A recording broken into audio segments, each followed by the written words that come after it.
Saviez-vous que près de 9 personnes sur 10 victimes d'une crise cardiaque n'y survivaient pas? Je sais, c'est effrayant, mais ce que je vais vous dire maintenant pourrait littéralement vous sauver la vie. Et le plus incroyable, c'est que cela prend moins de 10 secondes. Et non, cela n'a rien à voir avec le fait de crier à l'aide ou de décrocher le téléphone. Enchantée de vous rencontrer, je m'appelle Anna Laura. Je suis cardiologue depuis plus de 20 ans et, après tant d'années de garde, d'urgence et d'histoires déchirantes, j'ai découvert quelque chose qui a complètement changé ma vision des crises cardiaques. La vérité est simple, mais brutale. Survivre à une crise cardiaque n'est pas une question de chance. Il s'agit de savoir quoi faire et de le faire vite. Aujourd'hui, je vais vous enseigner un protocole en 8 étapes. Il a déjà sauvé des vies en Amérique latine. Et vous savez ce qui m'effraie vraiment? C'est de savoir que la plupart des gens ne savent pas comment réagir face à une telle situation.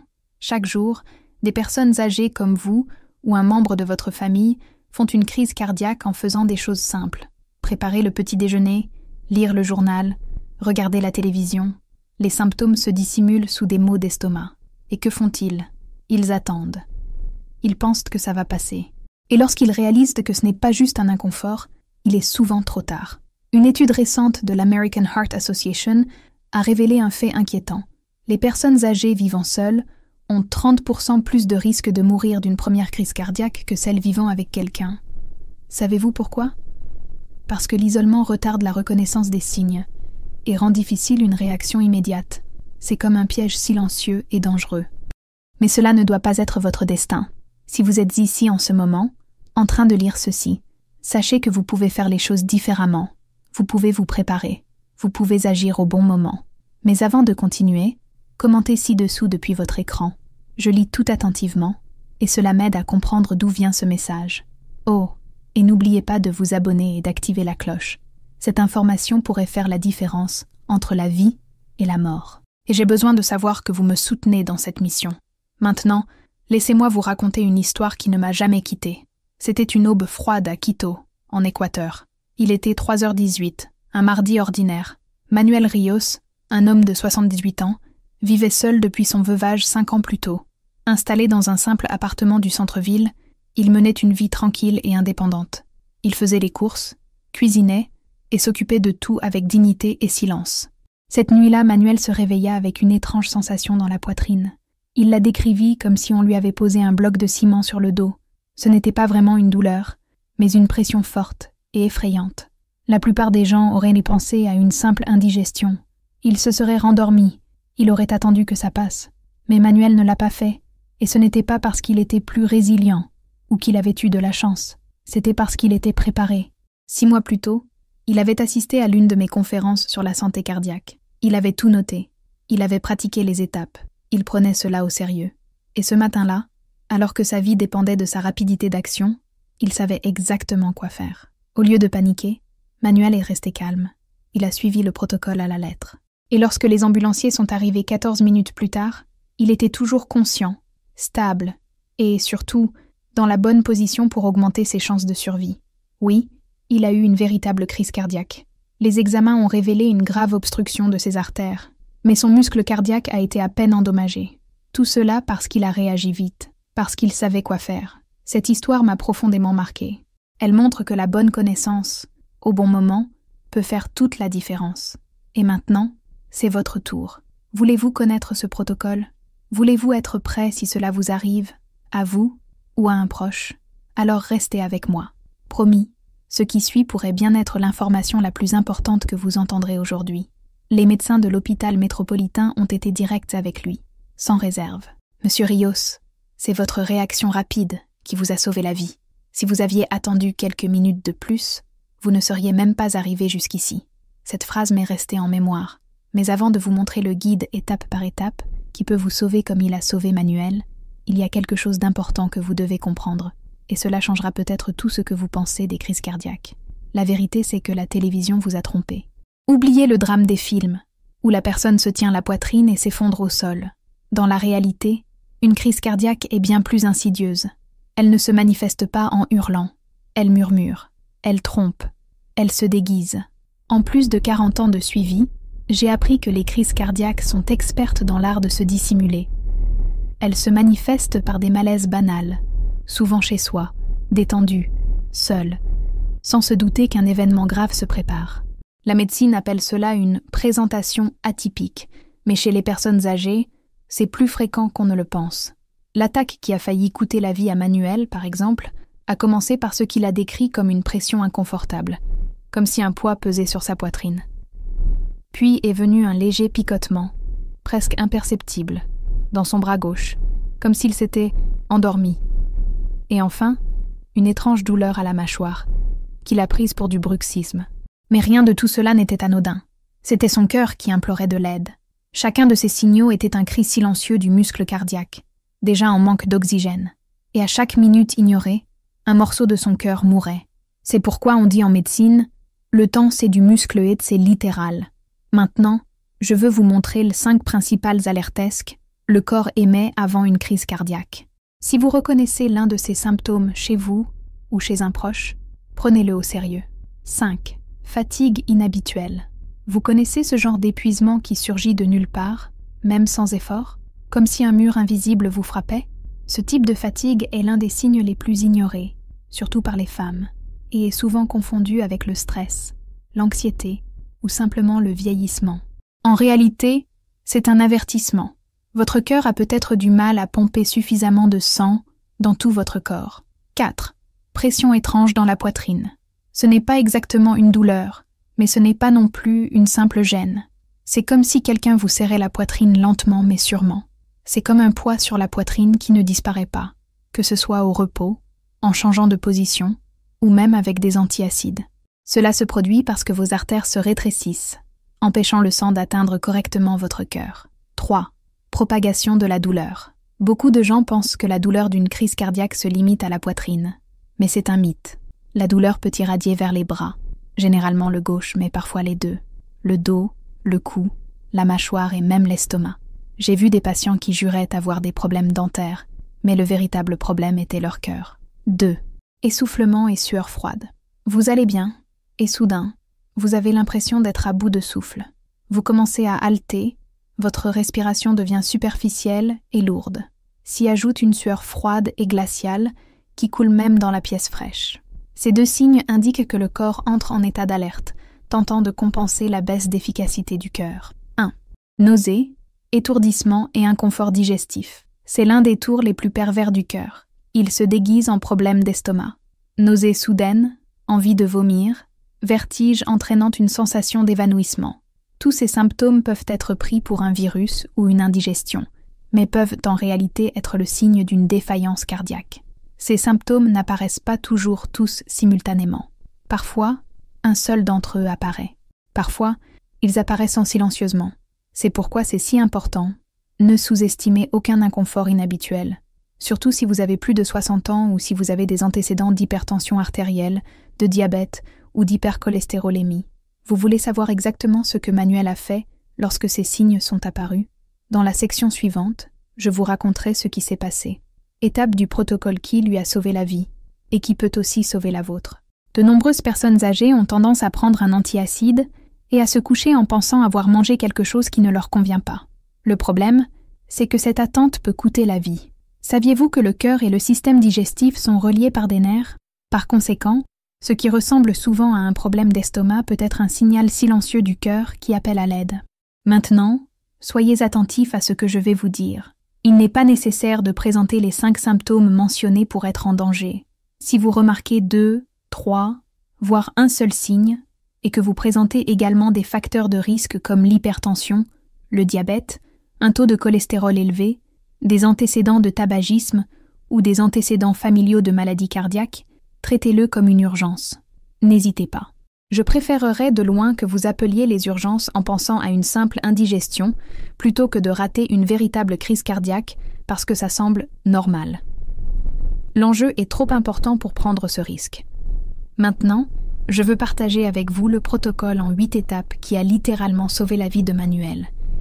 Et cela peut aussi vous sauver la vie. Ces étapes ne sont pas que des théories, ce sont des procédures éprouvées, enseignées à des milliers de personnes, qui fonctionnent partout en Amérique latine, de Mexico à Buenos Aires. Étape 1. Arrêtez ce que vous faites et asseyez-vous immédiatement. Si vous pensez faire une crise cardiaque, la première chose à faire est d'arrêter toute activité. Ne poursuivez pas l'activité. N'essayez pas de vous déplacer vers un endroit plus confortable. Restez assis où vous êtes, de préférence sur une chaise ou un canapé avec dossier. Gardez le dos soutenu et droit. Pourquoi ? Parce que tout effort physique augmente les besoins en oxygène du cœur, déjà surmené. De plus, rester assis prévient les chutes dangereuses en cas de perte de connaissance et contribue à maintenir une tension artérielle stable. Manuel, par exemple, était sorti pour sa promenade matinale lorsqu'il a ressenti une pression dans la poitrine.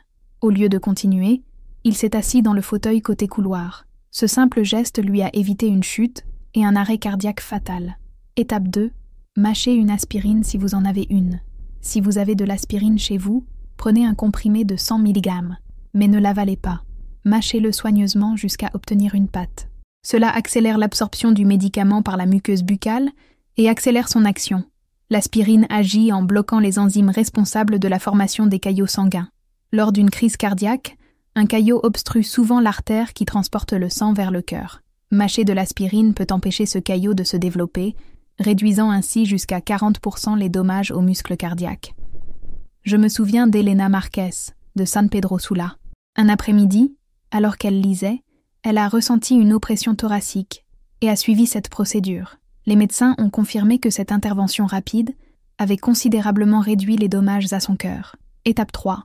Appelez les services d'urgence de manière stratégique. Cette étape est cruciale et peut faire toute la différence entre la vie et la mort. De nombreuses personnes, lorsqu'elles appellent le 911, décrivent immédiatement leurs symptômes, ce qui peut retarder le traitement. La bonne méthode consiste à fournir vos noms et adresses complets, de manière aussi détaillée que possible, dès que l'appel est pris. Si vous perdez connaissance pendant l'appel, les ambulanciers auront les informations nécessaires pour vous rejoindre. Dites quelque chose comme ceci. Je m'appelle votre nom complet. Je suis à adresse complète, numéro d'appartement. J'ai des douleurs à la poitrine. Je soupçonne une crise cardiaque. Je suis seule. Ensuite seulement, expliquez vos symptômes et répondez aux questions de l'accompagnateur. Conseil important. Notez votre adresse et assurez-vous qu'elle soit visible à proximité de tous les téléphones fixes pour éviter les erreurs. En cas d'urgence médicale, même les choses les plus simples peuvent nous échapper. C'est pourquoi étape 4, garantir un accès rapide et sans entrave aux services d'urgence, permet de gagner de précieuses minutes, et chaque minute peut faire toute la différence entre la vie et la mort. Dès que vous sentez un problème, ouvrez la porte aux ambulanciers dès leur arrivée. Si vous avez une serrure standard, laissez la clé dans un endroit visible et facile à trouver, sur une chaise près de la porte, sous un pot de fleurs marqué, ou même accroché au chambranle. Si vous avez une serrure électronique, notez le code sur un morceau de papier et collez-le sur la porte à un endroit bien visible. Pour ceux qui vivent en immeuble, il est préférable de garder les portes de sécurité ouvertes ou de laisser des instructions d'accès claires, car chaque seconde compte. N'oubliez pas, votre vie vaut bien plus que n'importe quel bien matériel. La sécurité de votre domicile passe au second plan lorsque votre survie est en jeu. Non étape 5 étant d'améliorer votre posture pour favoriser une meilleure circulation sanguine. Une bonne position peut faire la différence entre rester conscient et faire un arrêt cardiaque. Allongez-vous, le dos soutenu à environ 45 degrés, ni à plat, ni complètement droit.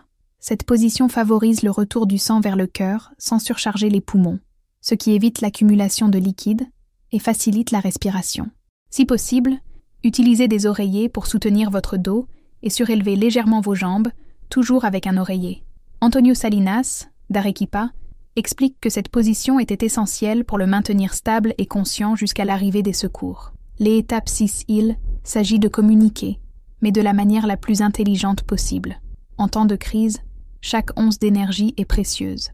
Évitez donc les longs appels qui peuvent vous épuiser. Envoyez plutôt de courts messages à plusieurs membres de votre famille. Par exemple, je présente des symptômes de crise cardiaque. J'ai appelé le 911. Je vais à nom de l'hôpital. Il est heure. Envoyez ce message à au moins 3 personnes différentes.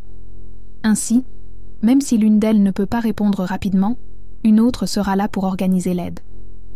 En cas d'urgence, ce réseau de communication peut faire toute la différence. Enfin, les étapes 7, contrôlez votre respiration. Cela peut paraître simple, mais une respiration correcte aide votre corps à recevoir plus d'oxygène et réduit la pression exercée sur votre cœur. Inspirez lentement par le nez en comptant jusqu'à 4 pour remplir vos poumons. Expirez ensuite lentement par la bouche en comptant jusqu'à 6 pour vider complètement votre souffle. Ce rythme contribue à réduire l'anxiété, améliore l'oxygénation du sang et soulage le cœur. Continuez cette respiration calme et régulière. C'est non seulement un réconfort pour votre esprit, mais aussi un soutien vital pour votre cœur en difficulté. Étape 8. La technique de sensibilisation aux situations d'urgence. Si vous sentez que vous commencez à perdre connaissance, cette technique simple peut vous faire gagner quelques précieuses minutes supplémentaires pour maintenir votre cerveau en activité. Voici comment procéder. Appuyez fermement sur l'intérieur de votre poignet avec votre pouce. Il y a des points de pression directement reliés au cœur. Puis, toussez vigoureusement 3 fois de suite. Pourquoi? La toux augmente la pression dans la poitrine, favorisant ainsi l'afflux sanguin vers le cerveau et le cœur. C'est comme donner à votre corps un coup de pouce supplémentaire pour continuer à fonctionner jusqu'à l'arrivée des secours.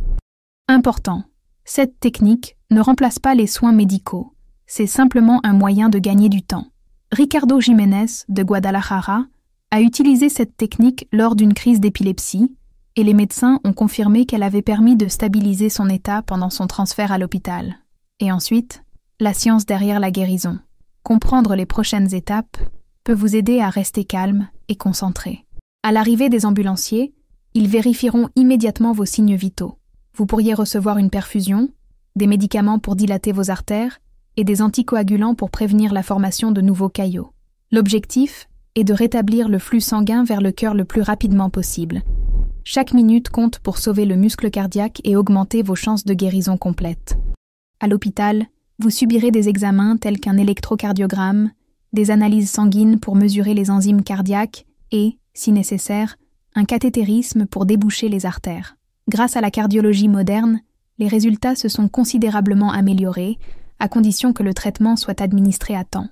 Et le plus important, les 3 habitudes d'or qui préviennent les crises cardiaques. Rien n'est plus efficace que de prévenir une crise. Après avoir soigné plus de 65 000 patients pendant près de 50 ans, j'ai découvert 3 habitudes simples qui réduisent le risque de crise de plus de 70%. Habitude d'or numéro 1, la révolution de la marche quotidienne. Il ne s'agit pas de devenir un athlète, mais de maintenir une activité régulière. Marcher 30 minutes par jour est plus bénéfique pour le cœur que de faire un exercice intense occasionnellement.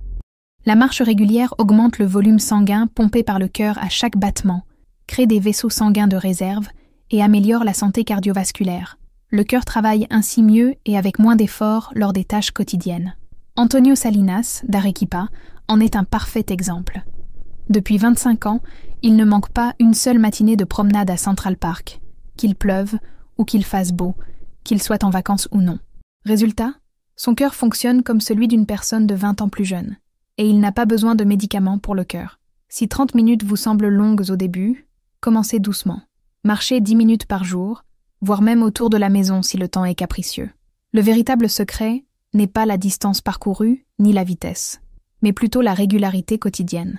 Ceci nous amène à la 2e habitude clé, la stratégie peu connue pour réduire la consommation de sel. La plupart des gens pensent que le sel provient uniquement de la salière, mais en réalité, il ne représente qu'environ 20% du sodium que nous consommons. Les véritables coupables sont les aliments transformés, les hot dogs qui contiennent 2 à 3 fois plus de sodium que les besoins quotidiens de notre corps, les soupes instantanées qui contiennent l'équivalent d'1 semaine de sodium en une seule portion, et même le pain emballé, qui contient souvent plus de sodium que les frites. Carmen Lucero, 79 ans, de La Paz, a transformé sa santé en lisant les étiquettes avec obsession. Au début, la nourriture lui semblait fade, voire insipide, mais au bout d'un mois, un phénomène incroyable s'est produit. Ses papilles gustatives ont changé. Ce qui était normal lui semblait désormais trop salé. Résultat, sa tension artérielle est passée de 160 sur 95 à 125 sur 80, sans aucun changement de traitement. Ses maux de tête chroniques ont disparu, ainsi que le gonflement de ses jambes. Son cardiologue a été impressionné, rien que par un changement de régime. Passons maintenant à la 3e habitude clé, arrêter de fumer et de boire. J'entends souvent mes patients me dire « Docteur, j'ai 70 ans. Est-ce que ça vaut encore le coup d'arrêter ?» Ma réponse est toujours claire. Le corps ne fonctionne pas selon un calendrier. Chaque jour sans tabac est un jour où le cœur commence à guérir. Chaque semaine sans alcool est une semaine où la tension artérielle se stabilise. Ricardo Jiménez, qui a fumé 2 paquets par jour pendant 50 ans, a décidé d'arrêter à 70 ans. Les débuts ont été difficiles, Mais la réaction de son corps a été impressionnante. En 6 mois, sa toux chronique a disparu, sa circulation s'est considérablement améliorée et sa tolérance à l'exercice a doublé. Aujourd'hui, à 74 ans, il monte les escaliers sans se fatiguer, dort bien la nuit et a encore l'énergie de jouer avec ses petits-enfants. Son histoire prouve qu'il n'est jamais trop tard pour redonner un second souffle à son cœur. Votre plan d'action pour sauver des vies commence maintenant. Savoir ne suffit pas. Ce que vous ferez de ces informations dans les prochaines 24 heures pourrait déterminer votre avenir. Tout d'abord, notez les 8 étapes de survie sur une grande feuille et disposez-les un peu partout dans la maison, sur le réfrigérateur, sur votre table de nuit, sur le miroir de votre salle de bain. Lisez-les tous les jours jusqu'à ce qu'elles deviennent une seconde nature. Ensuite, créez une carte d'urgence pour votre portefeuille et votre étui de téléphone. Indiquez votre nom complet, votre adresse avec le numéro de votre appartement, vos contacts d'urgence, vos médicaments et votre état de santé. Ces informations sont essentielles pour une assistance rapide en cas de crise. Troisièmement, pratiquez ces étapes chaque mois. Asseyez-vous, prenez une aspirine, appelez les urgences et pratiquez la respiration contrôlée. La mémoire musculaire peut vous sauver la vie lorsque la peur vous envahit. Enfin, partagez ces connaissances. Partagez-les avec votre famille et vos amis. Organisez une discussion communautaire. Une crise cardiaque n'affecte pas seulement la personne qui en souffre, elle bouleverse des familles entières. Votre préparation peut sauver tout votre entourage. Faites-vous cette promesse. Je suis préparé. Si j'ai une crise cardiaque, je n'abandonnerai pas. Je sais quoi faire et je survivrai. Ce ne sont pas que des mots, c'est un choix concret. Se battre pour chaque instant de sa vie. C'est refuser d'être une statistique de plus. Je me souviens de Manuel Rios, ce matin froid à 3h18, ressentant une pression dans sa poitrine comme un bloc de ciment. Il n'a pas paniqué, il n'a pas attendu que ça passe. Il a agi calmement et concentré. 14 minutes plus tard, les ambulanciers l'ont retrouvé conscient, stable et dans la bonne position. La crise cardiaque était réelle, mais sa préparation était plus solide. Et cela pourrait aussi être votre histoire.